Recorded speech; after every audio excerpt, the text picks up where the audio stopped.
Please give your warmest hand, a big round of applause to welcome Arundhati Roy to Malmö and up on stage.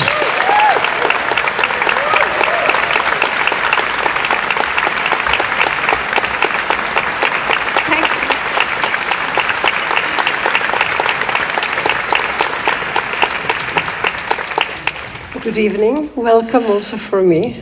This is such an honor and a thrill, and I am a little bit overwhelmed at the thought of us trying to talk about this wonderful book and this rich life in just an hour. But I think we have to start where the most important things lie. Would you like to read? Yes, thank you so much for coming. I can't actually believe there's so many people here. Wow. The book in English is called Mother Mary Comes to Me. As I'm sure you all know, it's a line from a Beatles song. And in the dedication, it says to LKC, who's my brother, together we made it to the shore. And for Mary Roy, who never said, let it be.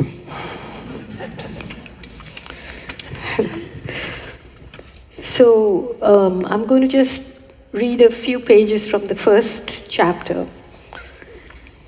The first chapter is called Gangster. She chose September, that most excellent month, to make her move. The monsoon had receded, leaving Kerala gleaming like an emerald strip between the mountains and the sea. As the plane banked to land and the earth rose to greet us, I couldn't believe that topography could cause such palpable physical pain. I had never known that beloved landscape, never imagined it, never evoked it, without her being part of it. I couldn't think of those hills and trees, the green rivers, the shrinking cemented over rice fields with giant billboards rising out of them, advertising awful wedding saris and even worse jewelry, without thinking of her. She was woven through it all, taller in my mind than any billboard, more perilous than any river in spate, more relentless than the rain, more present than the sea itself. How could this have happened? How? She checked out with no advance notice, typically unpredictable. The church didn't want her. She didn't want the church. There was savage history there, nothing to do with God.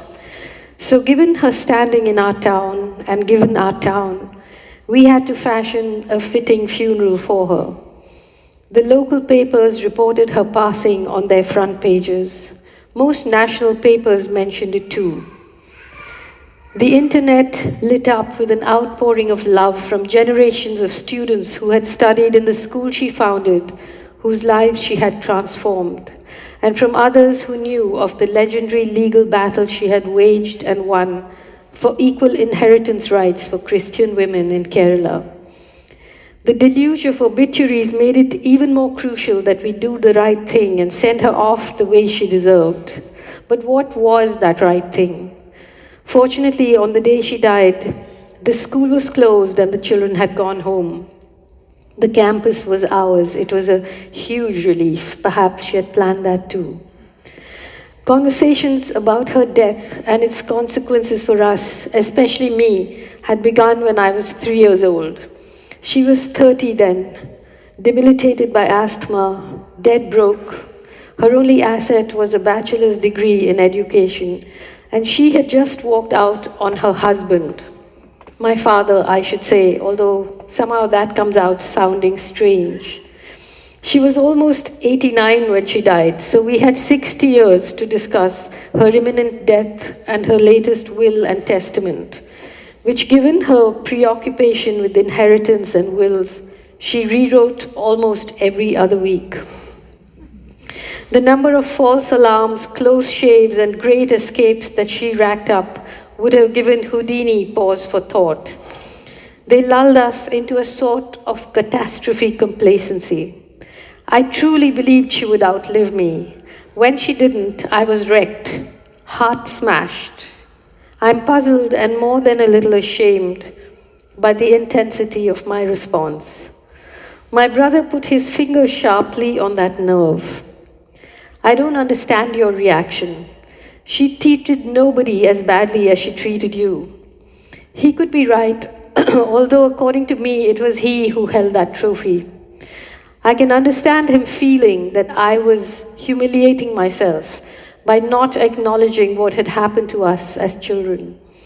But I had put that behind me a long time ago. I have seen and written about such sorrow, such systemic deprivation, such unmitigated wickedness, such diverse iterations of hell, that I can only count myself among the most fortunate. I have thought of my own life as a footnote to the things that really matter, never tragic, often hilarious. Or perhaps this is the lie I tell myself.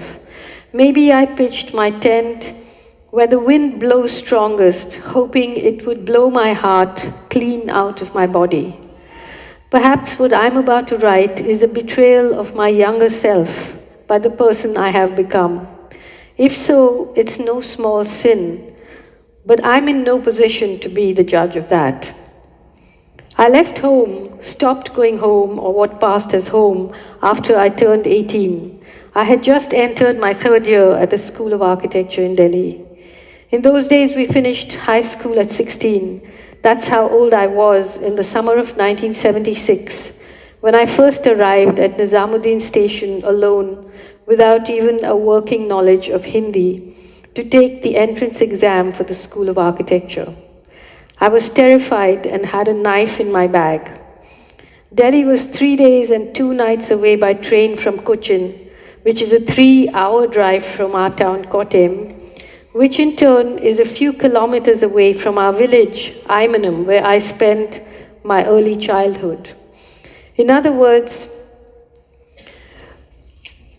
for me, Delhi was a different country altogether. Different language, different food, different climate, different everything. The scale of the city was beyond my comprehension. I came from a place where everybody knew where everybody lived. Pathetically, I asked an auto rickshaw driver if he could take me to the home of my mother's older sister, Mrs. Joseph. I assumed he knew where she lived. He took a deep drag of his beedi and turned away looking bored. 2 years later, I was the one smoking beedis and cultivating that peerless look of bored disdain. In time, I traded in my knife for a good supply of hashish and some big city attitude. I had emigrated. I left my mother not because I didn't love her, but in order to be able to continue to love her. Staying would have made that impossible. Once I left, I didn't see or speak to her for years. She never looked for me. She never asked me why I left. There was no need for that. We both knew. We settled on a lie, a good one. I crafted it. She loved me enough to let me go. That's what I said at the front of my first novel, The God of Small Things, which I dedicated to her. She quoted it often as though it were God's truth. My brother jokes that it's the only piece of real fiction in the book. To the end of her days, she never asked me how I managed during those 7 years when I was a runaway. She never asked where I lived, how I completed my course of study, and took my degree. I never told her. I managed well enough. After our brittle, tentative reunion, I returned to her, visiting her regularly over the years as an independent adult, a qualified architect, a production designer, a writer, but most of all, as a woman watching another with love and admiration and a fair amount of disquiet, not just for her great qualities, but the opposite too. In that conservative, stifling little South Indian town, where in those days women were only allowed the option of cloying virtue or its affectation, my mother conducted herself with the edginess of a gangster. I watched her unleash all of herself, her genius, her eccentricity, her radical kindness, her militant courage, her ruthlessness, her generosity, her cruelty, her bullying, her head for business, and her wild, unpredictable temper with complete abandon on our tiny, insular Syrian Christian society, which, because of its education and relative wealth, was sequestered from the swirling violence and debilitating poverty in the rest of the country. I watched her make space for the whole of herself, for all herselves in that little world. It was nothing short of a miracle, a terror and a wonder to behold. Once I learned to protect myself somewhat from its soul-crushing meanness, I even grew fascinated by her wrath against motherhood itself. Sometimes the barefaced nakedness of it made me laugh. Not the laughing out loud kind of laughter, but the kind that comes upon you when you're alone, when you surgically excise an incident from its circumstances and look at it dispassionately, shorn of context, as though she was someone else's mother, and as though it were not I, but someone else who was the object of her wrath. Thank you.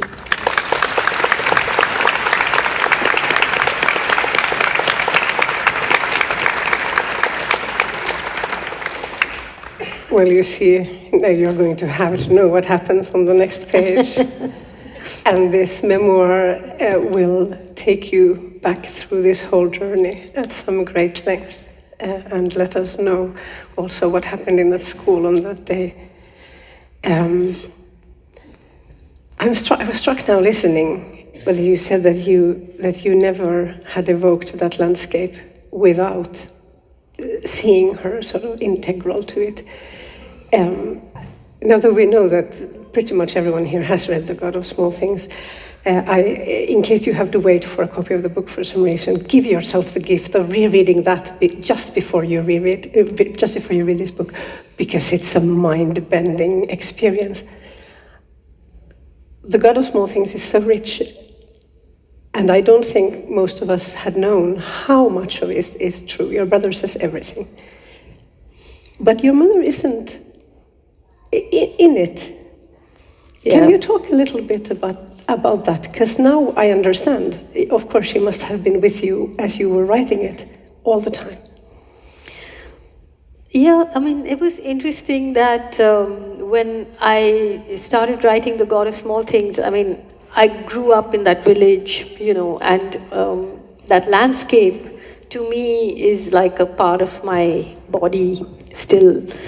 And yet, when I started writing it, like I remember writing about the river and so on. I didn't need to go and look at it or see it or remember it. It was just in me, And yet, obviously, when you write fiction, fiction is not, I mean, in some ways, it's a distillation of what's true. It's not that the facts are true, in that sense.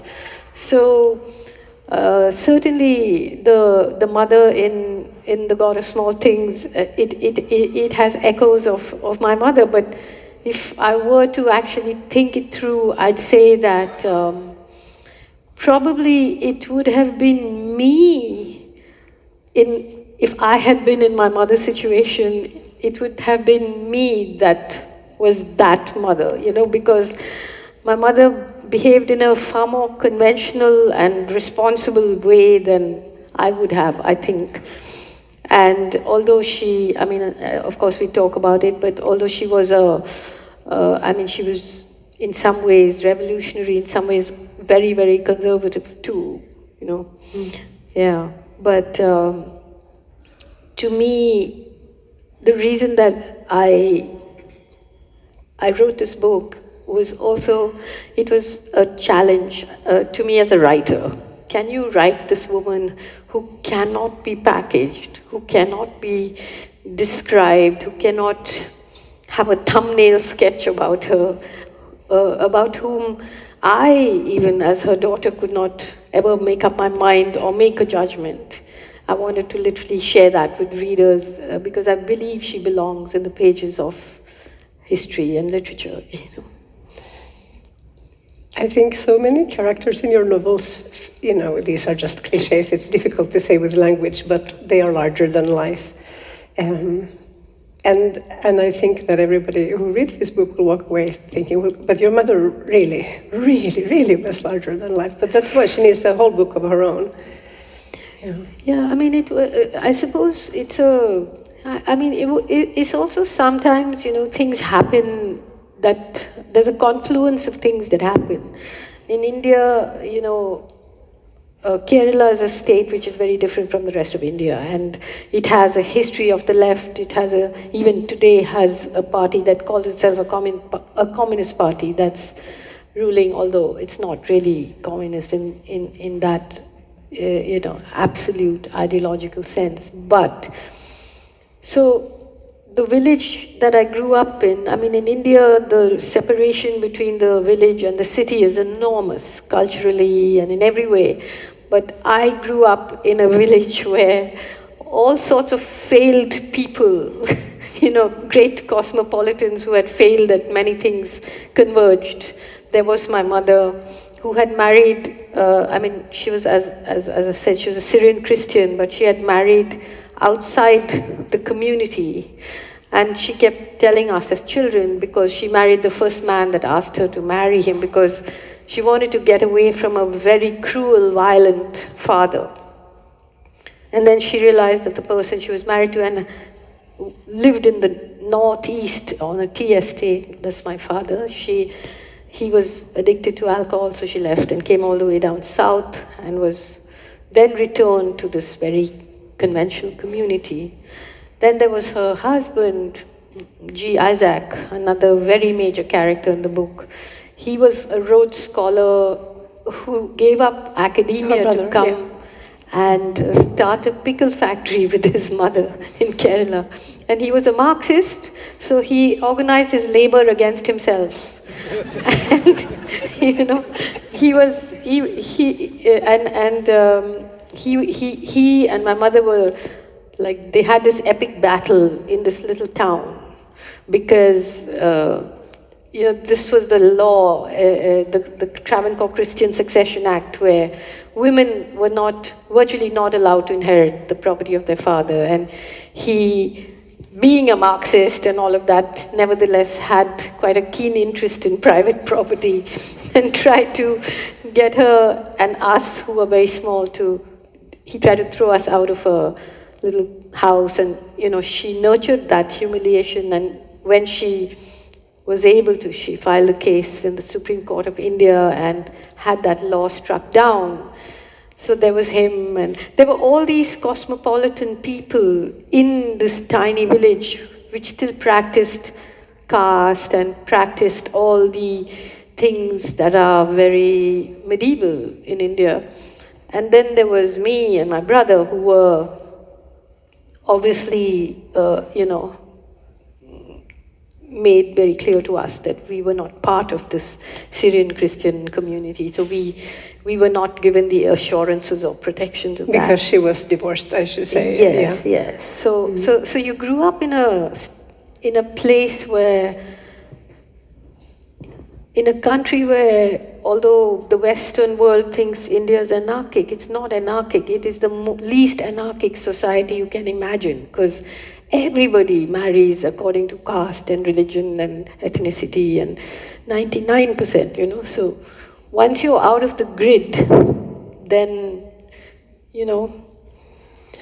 So I feel I should say, and it is also implied in the part that you read, that this fantastic woman, your mother, was very cruel to you and to your brother.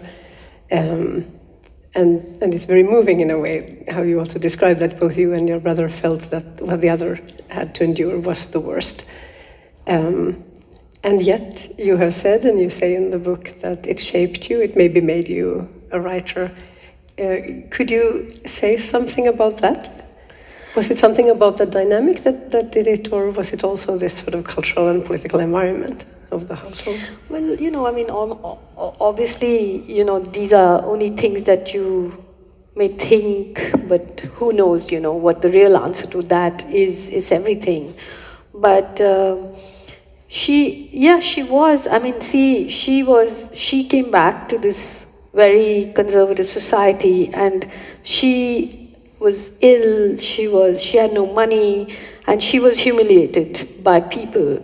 And therefore she would unload that humiliation onto my brother and me. And I could sort of see it almost like a chain reaction, you know, and maybe that's what writers end up being, people who understand the processes that make people what they are. So as a very young child, I think part of me was taking the hits and part of me was taking notes, you know, trying to sort of separate myself from myself. And but at the same time, you know, she was also the one who put the steel in my spine, you know. She was also the one who said, oh, these people are not good enough for you, because she knew that, you know, I would not be accepted by them. So she might as well tell me that, you know, that wasn't going to happen anyway, so I better think of another life. She was the one who introduced me to literature, to history, to politics. She used to tell me about the Mississippi and the slave boats and the Vietnam War. And, you know, so she opened my mind in so many ways. And she started a school in Kerala. Of course, that's what I refer to here, which both I and my brother studied in. But before she started that school, when I was very little, she used to, soon after we left my father and we had no money, and I was sent to a small nursery school on the edge of a field, which was run by a very crazy Australian missionary called Miss Mitten. And Miss Mitten used to keep telling me that she could see Satan in my eyes. She didn't like, maybe she was right, I don't know.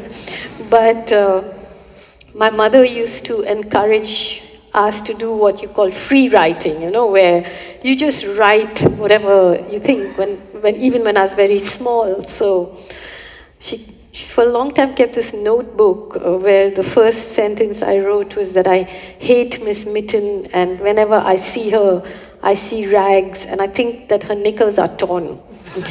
You know, so the irreverence began quite early. And so then my mother started a school basically she rented the premises of the Rotary Club of Kottayam. There were these two little halls. So we were 7 kids. We would take the bus from the village, go to Kottayam with brooms and sweep up all the cigarette stubs and the cups and saucers that the men left behind, because Indian men don't clean up after themselves. And then we used to put out tables, and that would be the school. I used to call it the sliding folding school, you know. And it actually quite quickly became quite successful.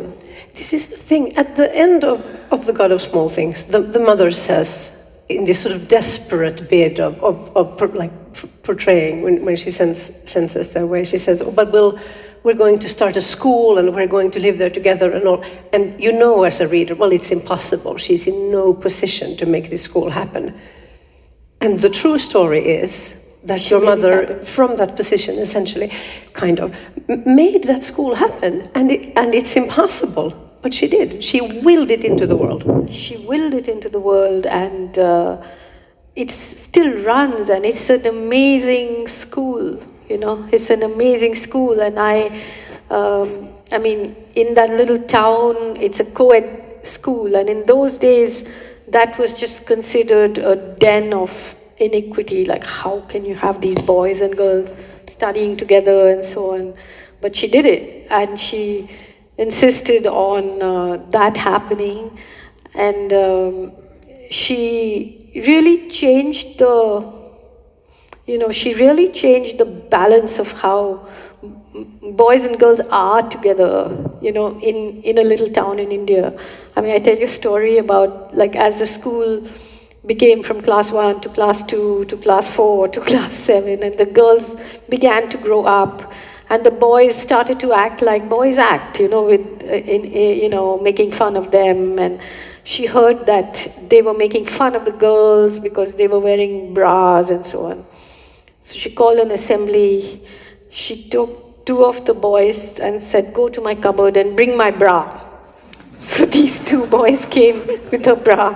She says, "Now this is a bra. This is what it's for. Your mother, your sisters, your wives will be wearing them. And if mine excites you so much, please keep it."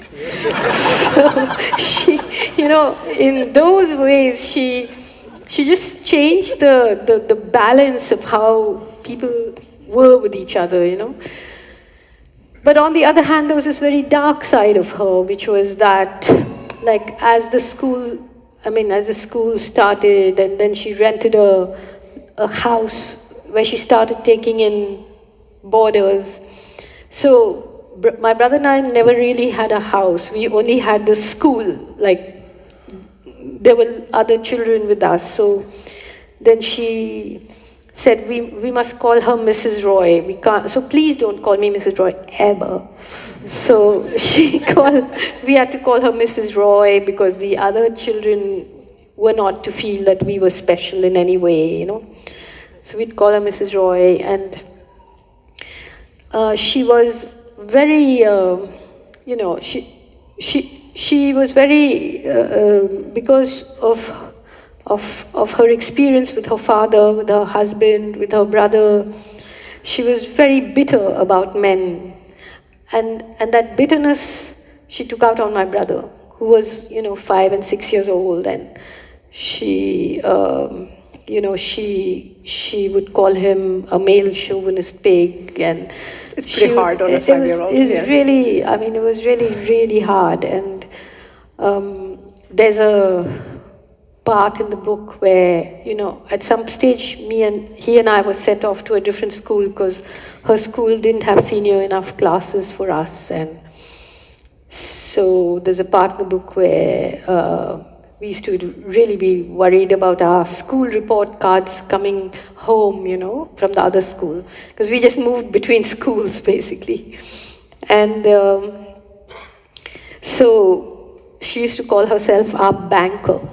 She said, like, I'm your banker, and I'm sending you to school, and I expect you to, do well, and so on. And one night,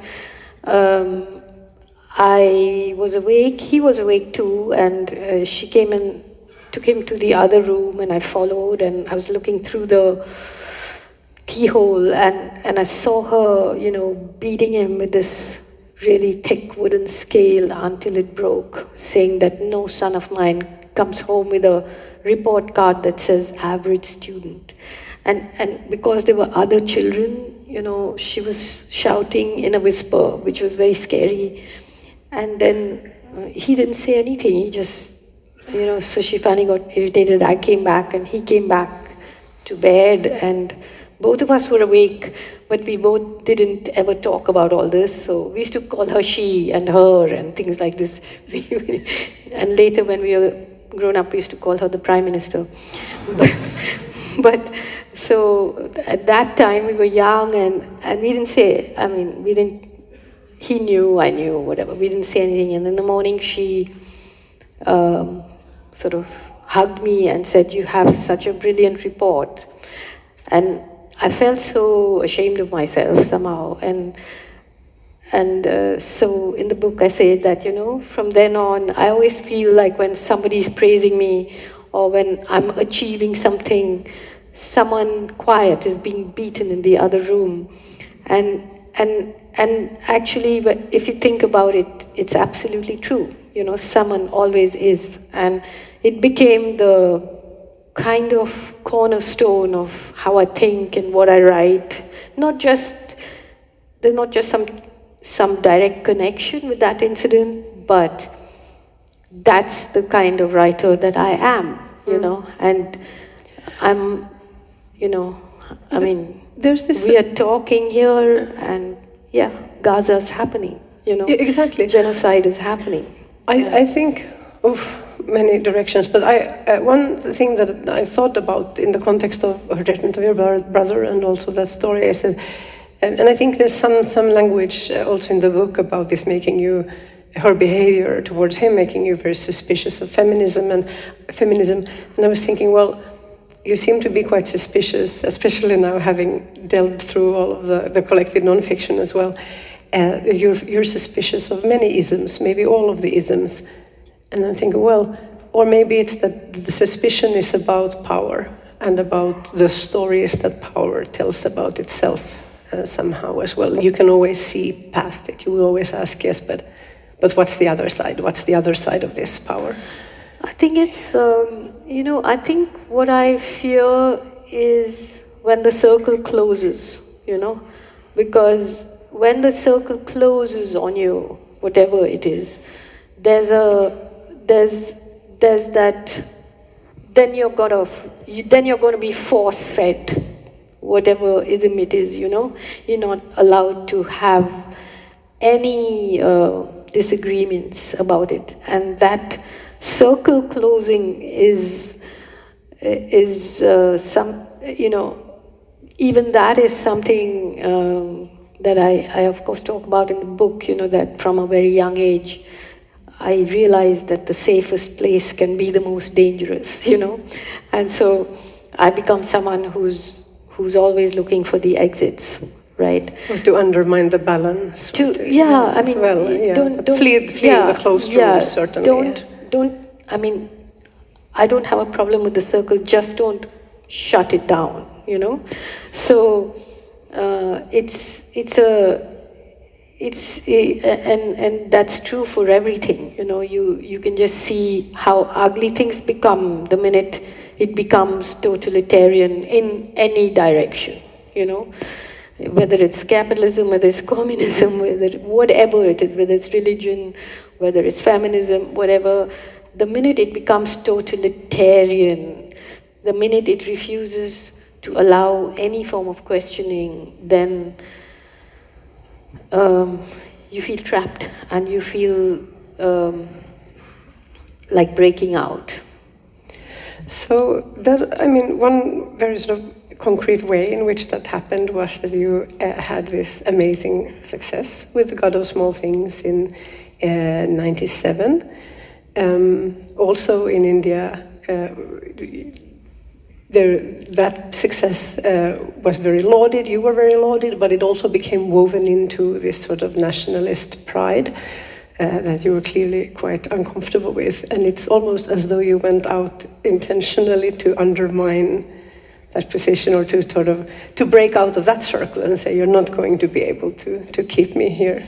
And then we have had this trajectory since then, really, of this shocking development in India. Unfortunately, now we recognize in many other places as well. And you had to fight, position yourself against it this whole time. So, the God of Small Things, a lot of you have read it, and I hope you recognize the fact that it is also a very political book, and especially about caste. And so when I wrote it, before I won the Booker Prize, of course there was a case against me. There were, calls for the book to be banned. The left was very uncomfortable with it because I said that the left, which has a class analysis, does not take into account the fact that the engine that runs India is the caste system, So there was a case against me in Kerala. It accused me of obscenity and corrupting public morality. And I used to say, I was asking the lawyer, can it be further corrupting public morality? Surely public morality wasn't pure until I came along, But anyway, so when the book won the Booker Prize, this was towards the end of 1997. There was the book, but then there was this national pride, about an Indian woman has won this great prize, and then how do you sort of drain the politics out of a book and then start talking about it like, oh, it's so lyrical, it's about young children, and let's not deal with the uncomfortable parts of the book. Maybe I should just break in and a little bit expand to say that we don't always know, just from like the Nordic education, how forbidden that love story, the central love story with this the lead man between these casts are. You almost have to think of it in sort of terms of like a more familiar setting could be this idea of the sort of Jim Crow, sort of slavery time, the US killing, or something like that. I mean, honor even killings today, and that sort of today, thing. Yeah, and it persists. Even today, I mean, if there is a marriage between a Dalit and a person from another caste, it could end in death. That is how bad it is. And it's a society that lives like apartheid, I mean, although, this Syrian Christian community, which is supposed to be Christian and not practice caste, but it also practices caste, so do Muslims in India, so does everybody else, It seeps into everything. So that happened, and then the Booker Prize happened, and then within a few months, for the first time, the Hindu nationalist government came to power and did a series of nuclear tests, and suddenly the public language on the street changed. It was impossible for me to believe that people were talking in the way they were talking, I mean, and it was like this was a Hindu bomb and the Pakistani had a Muslim bomb, and the vulgarity of nationalism was just spilling onto the street. And I was, of course, on the cover of every magazine at that point, and it was taken to, was made out that this huge rising of the new India with the nuclear bomb and the Booker Prize and the Miss Universe and everything together. And I realized that, keeping quiet is as political as speaking out. And so I wrote the first political essay called The End of Imagination. And it was really about not just about the fear of nuclear war or the possibility of nuclear war, but what does having nuclear weapons do to the national imagination, and how that series of tests and this behavior was going to turn against us. And it has, since then to now, you see us, a country that has mobs with swords calling for, the rape of Muslim women or the killing of Muslim, of course it was all enhanced after 9/11 and Islamophobia became acceptable in the world, and India has, the largest population of Muslims, second to Indonesia, I think. But people are being lynched on the streets. There's a different set of laws, It's already a society that is hierarchical because of caste, and so anyway, so that's sort of kicked me off the literary princess pedestal immediately, and all the calls of she's an anti-national and she should go to Pakistan and all that began, which I felt quite comfortable with. And legal troubles, like you wouldn't believe, but you will believe because you will read about it in the book, and some of it is sort of darkly funny, but the things that you have written about, of course, are not. I know that you kind of detest being called an activist writer, which many do. I understand that everything about that term is wrong. But what has struck me is that this idea of that it's somehow bad to be an activist writer, that's also somehow an aesthetic criticism, that if you write about serious things, you're not supposed to show you care. And I feel that your essays and your nonfiction, and also this nonfiction, in a different way, very powerfully, it's because you are a literary writer that it's powerful, and it's because we know that you care, and it's very clear. You're positioning your perspective so clearly and yourself in these essays. That's why it becomes difficult to resist.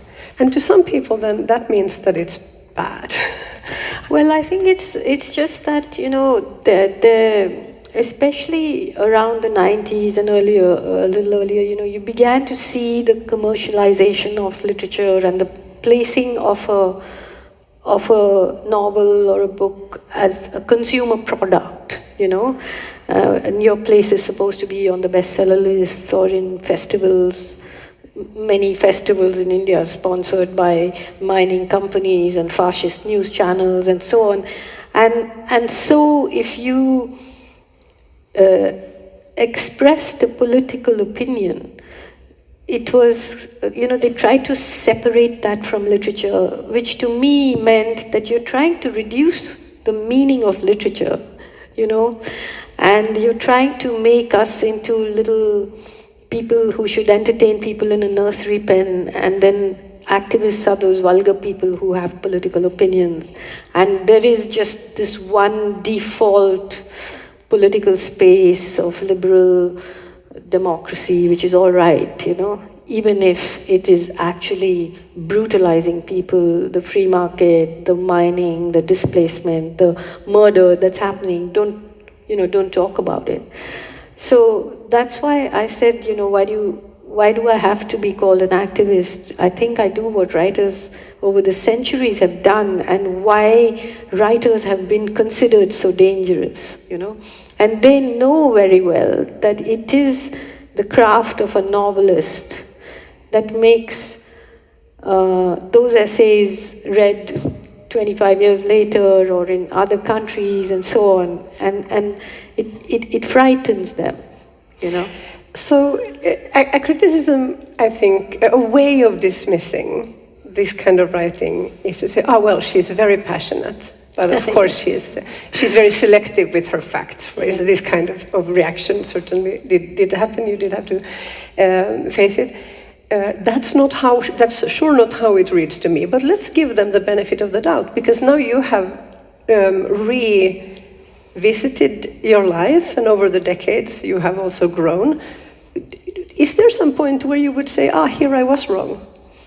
Well, you know, the thing is, if someone can point out facts that are wrong, I'd say, sure, you know, I was wrong, or whatever. But I think the problem is, I mean, a lot of women here know that, you know, women are passionate and men are reasonable, right? Mm-hmm. But the point is that, as I keep saying, my passion comes from reason. You know, it doesn't come from some wishy-washy, like, cutesy space. So tell me that the facts and figures about big dams, about irrigation, about the canals, about displacement, tell me what facts are missing there, you know, what facts are wrong there.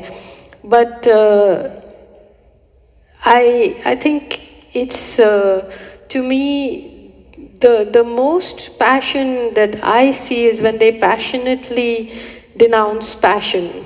You know, it's like, oh my God, you are really like out there in some sort of a rage because somebody is taking sides, or somebody saying, here's this, here's this, here's this, here's this, but I think this is wrong, you know? Yeah. So, I don't know how you can be dispassionate about displacing millions of people. I don't know how you can be dispassionate about destroying rivers. I don't know how you can be dispassionate about making projects where you're destroying an entire riverine civilization, the ecosystem. You know, you have to be passionate, and it is only the passion that gets through, not submitting everything like you're an accountant or something, you know.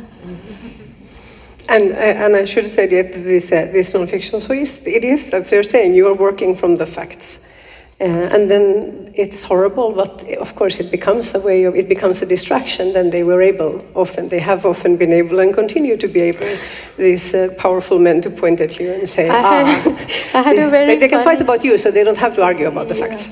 No, and there was a very funny occasion when a man who actually was an economist who worked for the World Bank said, let me tell you about dams. And, you know, then he proceeded to with the most ridiculous facts, like he had the Narmada Valley Development Program, which is a series of dams on the river.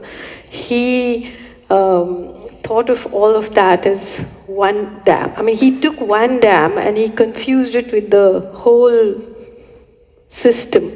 He confused the number of families with the number of people. Then he divided that by 25 and said, you see the greatest dam, the biggest dam in India, it only displaces 5,000 people, and she's talking such nonsense. And I wanted to say, man, like even a drain in India displaces 5,000 people. I mean, can't you just understand something so simple?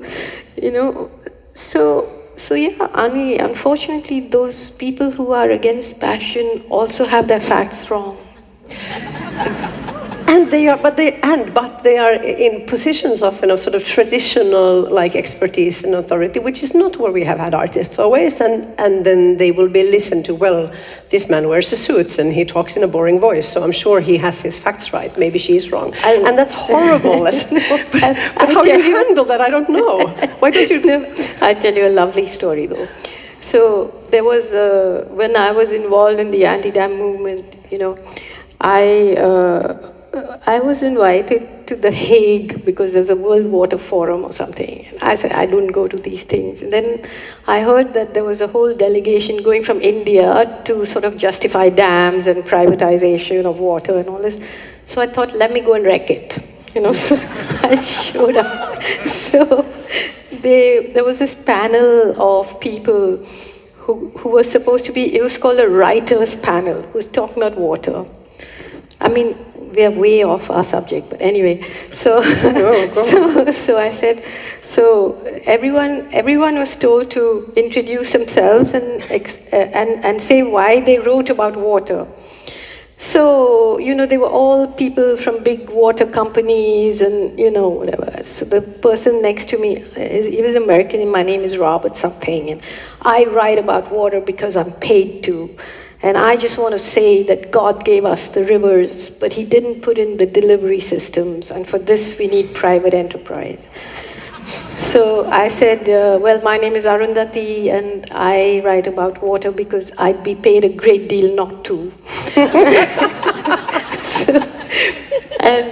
And then I said, well, I just want to ask you, you people call yourselves writers. But writers are people who spend a lifetime trying to close the gap between language and thought. And you are people who spend your entire life trying to develop a language that masks thought. So when you say deepening democracy, you mean the opposite. When you say empowering women, you mean the opposite. Everything you say, you mean exactly the opposite of what language is meant to do, And you know what happened after that? You'll never imagine the World Bank and all these people came in. Oh, Ms. Roy, that was so wonderful. We really need people like you to work for us. This is how they do it. They'll co-opt you, they'll, tie you up in so many ways because they know that you're dangerous. But the moment the circle is closing, you're like, no. For which we are grateful. One of those language tricks that I was really struck by, also sort of moving through your oeuvre, which also, of course, coincides with my adult life. So I'm of just the generation who came to political awareness during Occupy, and everything since. Many things have changed, and there's an observation of yours that really summarizes it for me, which is at some point that we have stopped to talk about justice. We were talking about global justice, and now we're like, global justice seems pretty hard. Now we're talking about human rights. And it's like, okay, clearly we can't achieve global justice, but at least maybe should we fight for human rights. And what we mean, you say somewhere, I can't remember where, I'm sorry, you say, well, it's human rights for most, and justice for some. Justice for people like everyone in this room. And human rights for some, so we don't feel so bad about what we have, is how I read it. I mean, if I were to look at the trajectory in India, India became independent in 1947, and then there was a whole lot of legislation about, it was known as land sealing, because it was a feudal country, it's still a feudal country, but people had huge swathes of land and then some people had nothing. By the 1960s, you had everywhere in the world, but in India you had, revolutionary movements demanding the redistribution of land, demanding land to the tiller, demanding a redistribution of wealth, demanding the nationalization of so many things. By the time those movements were crushed, I write about it here too, anyway, those movements were crushed. Then by the 80s and 90s, you had movements like the big anti-dam movements, which were against displacement. So what were they saying? They were not asking for redistribution or justice, they were just saying, at least don't take away what little we have. We live off the land, don't take our land, and if you have to take our land, at least give us some land. And they were like, oh, we totally will, and they did not. Those were crushed. Yeah. Then you had, you went back to things like the National Rural Employment Guarantee. Okay, so can you just give people, 30 days of employment a year, or, a certain amount of money every year, people who have nothing. That was destroyed. And now we are in are you a citizen or not? The new citizenship laws. So this is the way we are being pushed, and everything is normalized. Everything is normalized, and since 2014, India has been living through what the US is going through now, but we've normalized it, People are in jail. Here, my friends killed, jailed. But, oh yeah, it's the big democracy. I think many people, my age, but perhaps every age, we walk around and I thought, well, there's going to be a point when the horrors will be so horrible that people will wake up. That as long as we keep sort of telling the truth, at some point, people will wake up and say enough. Like it cannot be this, and another world must be possible, and we must make it. And I think everything that you write about, every step on this trajectory, and now it's so near to us, everything that's happened in Gaza is happening still in Gaza. It's very clear to me that knowing that the most horrible things are happening is not enough. Yeah. And I find that very difficult to confront. And I wonder, I guess this is a huge question for the final minutes, but how do you deal with that, and with also your personal losses of your friends and so on an individual level, and how should we think about fighting back and moving forward and staying alive in this life? Well, I obviously, I don't have an answer to that question, because everyone's living in such different circumstances. For me, my closest friends and my life is so much a part of all of that I can't separate myself from it. Like all of us go through danger. We have friends who you're so worried about all the time, then the friends are worried about you. And there's a part in my book where I talk about the fact that I, of course, as a young person, had no money at all, and then suddenly the God of Small Things happened, and the other books happened, and I had more money than I wanted, and I didn't know how to think about it politically, like, what do you do with money, And so, after a lot of things, a group of us have a sort of trust into which it goes, and then it goes and it gets shared with filmmakers and editors and online things and activists and all of it. It goes around, but then, you get called by national security, you get interrogated, you get, all the stuff goes on. And to me, all I can say is that when you're inside it, then there's humor, there's life, there's breathing, it's just a part of your life. It's not a theoretical thing about, what shall we do, and we are so depressed, and I don't know, because you're inside it, and you just don't know what's going to happen, but you know that whatever it is, you're not going to be on their side, ever, So there's a very dark humor involved in being part of that. And partly, I think, even writing, creating, making, carrying on doing what you do is a form of defiance, Like a writer that I love, John Berger, he told me once, he said, I keep wondering, why do you do what you do when you know that, when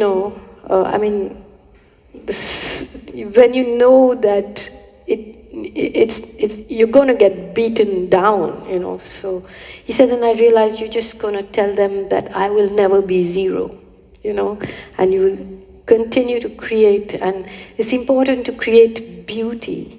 It's important to laugh at them, because nothing gets them more angry than if you laugh at them, So I do it. I just feel like a complete thrill that Mother Mary came out in India and it's outselling every fascist text there is. Yes. And it's being delivered on a grocery app, like cooking oil, carrots, masala, Mother Mary comes to me. And that's a sort of big fuck you, So,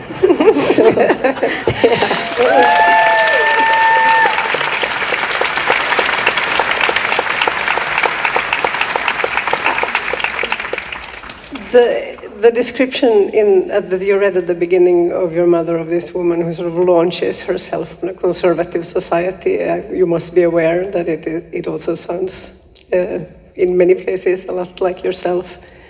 And that's I told you the story about the assembly room and the bra. Then sometimes I do things and I suddenly think, oops, that's me behaving like my mother, Because there was a big press conference in a small town in India about the dams. And I was there with a lot of the activists who are all Gandhians, and they're very severe and moral and good and all that.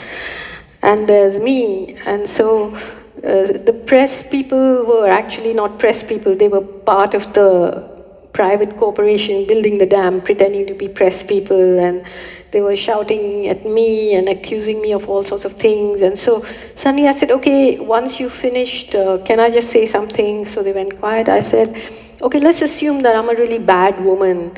So I said, just imagine that they were accusing me of having some illegal house in the forest. It was all crap. So I said, okay, let's assume I have a palace in the forest and it's stuffed with drugs and I use bonded labor and I'm not a virgin, but why should you build the dam? I think, what's the connection between, And suddenly there was this silence, and I was like, oops. That was Mary Roy speaking. It was also taken out of context, I heard, predictably. I did make a note here somewhere early on, as they were saying, well, that you are not a good representative for India, and you're anti-Indian. You started referring to yourself as the hooker who won the booker. And I made a little note saying, in what kinds of contexts? But I'm starting to understand in any context, really. No, I'll tell you the context. The context was, again, I had written this essay called The Greater Common Good, which was about the dam, and it was talking about displacing indigenous people who are not in the money economy and giving them cash for land. And I said that's like paying a Supreme Court judge his salary in fertilizer bags. So the judges got quite upset. And then there was another protest outside the court, at which I was not present. But 5 male lawyers, every few years, 5 male lawyers filed cases against me, even against this book. They said it's a display of intellectual arrogance, showing myself smoking. Anyway, so these male lawyers said that I had tried to kill them with my scarf outside the gates of the court. When you were not there? When I was not there. Maybe my scarf was there. I don't know.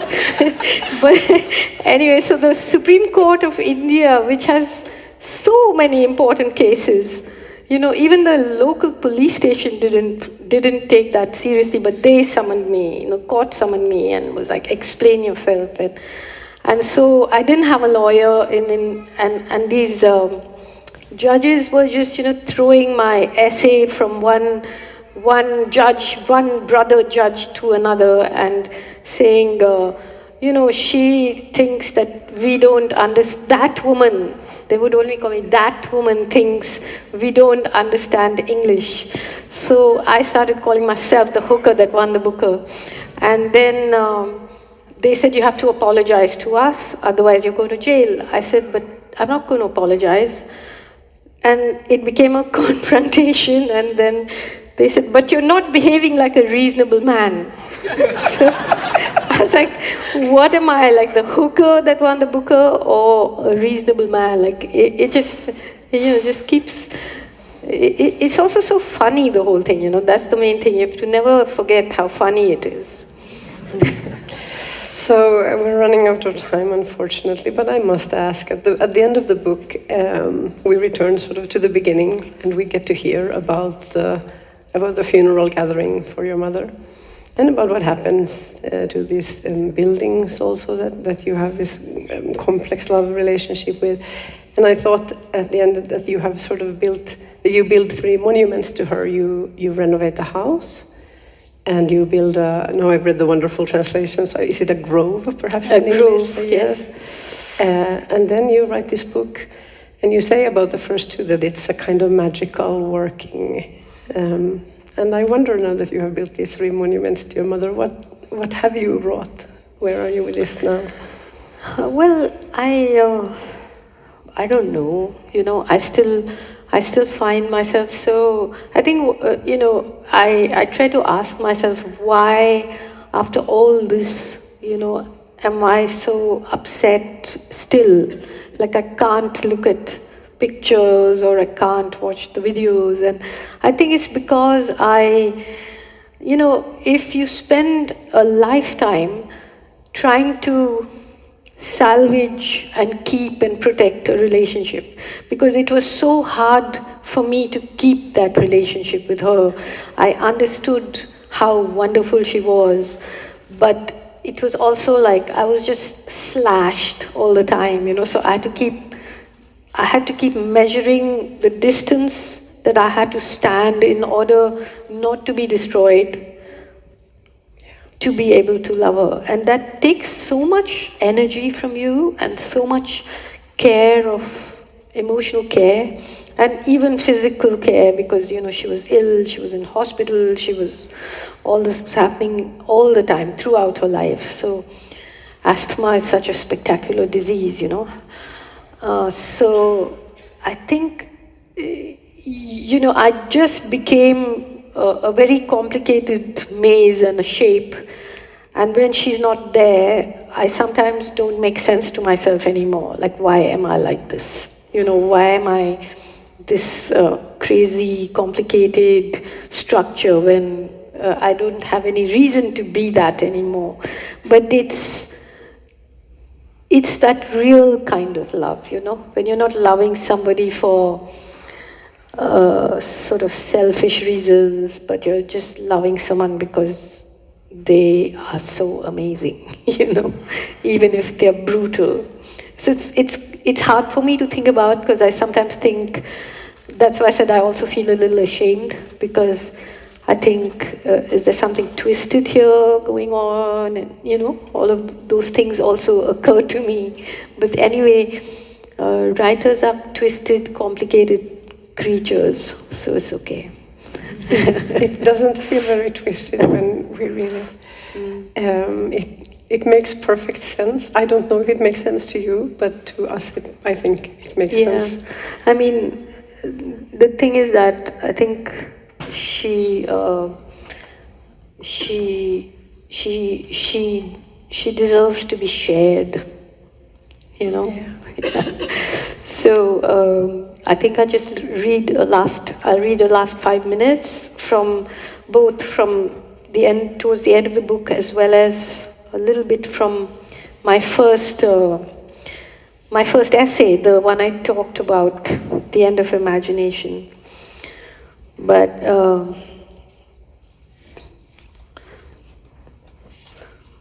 this is just the end of Mother Mary Comes to Me. That first night in a Mrs. Roy-less world, I spun unanchored in space with no coordinates. I had constructed myself around her.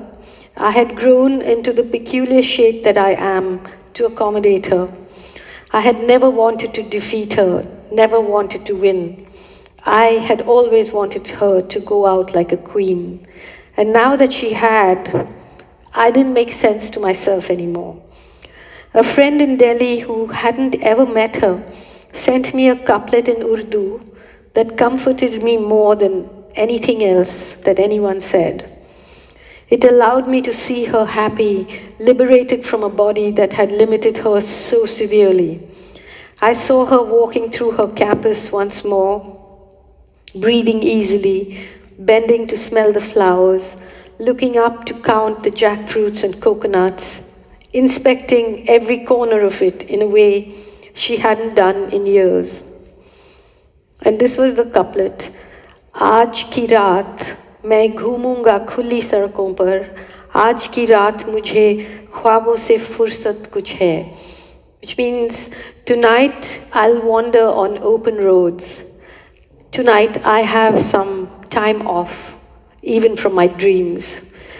So that was just me thinking she did need some time off from her dreams. But this is a small excerpt from The End of Imagination. It's about a conversation that I had with a friend. As I told you, this was just quite soon after I had won the Booker Prize, and this friend of mine was saying, okay, this is this perfect story, you know, you've won this great thing. And she was quite cruel. She said, the only thing that can top it is your death. I said, I told my friend that there was no such thing as a perfect story. I said, in any case, hers was an external view of things. This assumption that the trajectory of a person's happiness, or let's say fulfillment, had peaked and now must trough because she had accidentally stumbled upon success. It was premised on the unimaginative belief that wealth and fame were the mandatory stuff of everybody's dreams. You've lived too long in New York, I told her. There are other worlds, other kinds of dreams. Dreams in which failure is feasible, honorable, sometimes even worth striving for. Worlds in which recognition is not the only barometer of brilliance or human worth. There are plenty of warriors whom I know and love, people far more valuable than myself, who go to war each day knowing in advance that they will fail. True, they are less successful in the most vulgar sense of the word, but by no means less fulfilled. The only dream worth having, I told her, is to dream that you will live while you're alive and die only when you're dead. Which means exactly what? She asked. I tried to explain, but didn't do a very good job of it. Sometimes I need to write, to think. So I wrote it down for her on a paper napkin, and this is what I wrote. To love, to be loved, to never forget your own insignificance, to never get used to the unspeakable violence and the vulgar disparity of life around you, to seek joy in the saddest places, to pursue beauty to its lair, to never simplify what is complicated or complicate what is simple, to respect strength, never power, above all to watch, to try and understand, to never look away, and never, never to forget. Thank you. Dear friends, Arundhati Roy. Thank you. Thank you. Thank you so much.